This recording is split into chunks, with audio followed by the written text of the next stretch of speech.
দেখতে পাচ্ছ তো নারকোলটা কেন আমি নিয়েছি? তোমরা ঠিক ধরেছো। আজ আমি বানাতে চলেছি নারকোল দিয়ে পাটিসাপটা।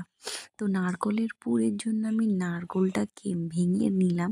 তো নিয়ে এবার কুড়বো, তার আগে আমি একটু ব্যাটারটা বানিয়ে নিই। তার জন্য সুজি লাগছে ১ কাপ ময়দা। ১ কাপ সুজি ১ কাপ ময়দা সেরম হিসেব করে।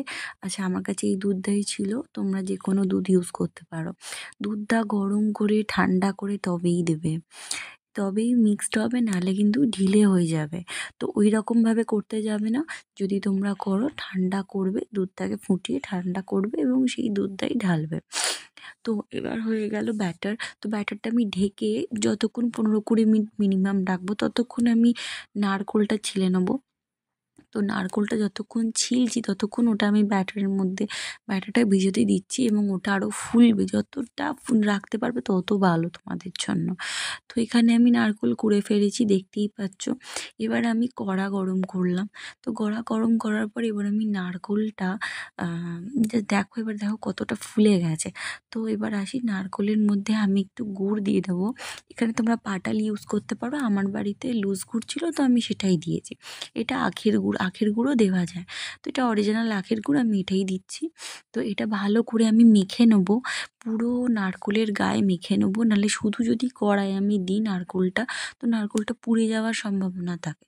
তো সেক্ষেত্রে আমি ওই জন্য না, গুড়টা আলাদা করে নারকোলের সাথে মেখে নিচ্ছি। এবার আমি কড়াই দেবো। তো এবার আমি কড়াই দেবো, আমি তার জন্য রেডি করছি। কড়া গরম আছে, এবার আমি কড়ার মধ্যে নারকোলটা ঢেলে দিচ্ছি।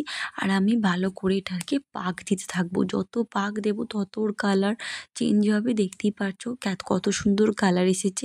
এর থেকেও আরও কালো কালো হয়, যদি লোহার কড়ায় করো না তো আরও ভালো কালার আসবে, কালো কালো হবে। তো এবার আমি কড়া থেকে সব নামিয়ে নিলাম। তো এবার আমি এটাকে একটু ঠান্ডা হতে দেবো। মানে আস্তে আস্তে ওটাকে শেপে আনবো আর কি। তো আমি এভাবে হাতে নাড়িয়ে নাড়িয়ে গরম ঠান্ডা হোক, তারপর আমি আস্তে আস্তে ওটাকে শেপ দিতে থাকবো। তো এবার আমি ব্যাটারের মধ্যেও একটু আখের গুড় দিয়ে দিয়েছি এবং সেটাকে ভালো করে মিক্সড করতে থাকছি। অনেকটা ফুলেছে, তোমরা দেখতেই। আমি এখানে শেপ দিচ্ছি আর ইনি দেখো বাবু এখানে বসে বসে নারকোল ছাড়াচ্ছেন। বেঁচে থাকা যে নারকোলটা ছিল সেটা দিয়ে উনি একটু একটু করে ছাড়াচ্ছেন। চাটুর মধ্যে আমি ব্যাটারটা দিয়ে দিলাম। তো এবার আমি চাটুটা আস্তে আস্তে ঘোরাবো যাতে ব্যাটারটা ওভারঅল ছড়ায়, তো পুরোপুরি গোল যাতে হয়।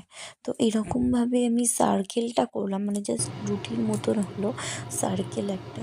তো এরপর আমি একটু ওই নারকোলের ছাঁচটা দেবো আর চাটুর মধ্যে থেকে এবার আমি ডিশে রাখবো। তো তো এইভাবে হয়ে গেল আমাদের আজ পাটিসাপটা। তো কেমন লাগলো জানিও কমেন্টে। কে কে ভালোবাসো পাটিসাপটা খেতে সেটাও জানিও। দেখা হচ্ছে নেক্সট ভিডিওতে। টাটা।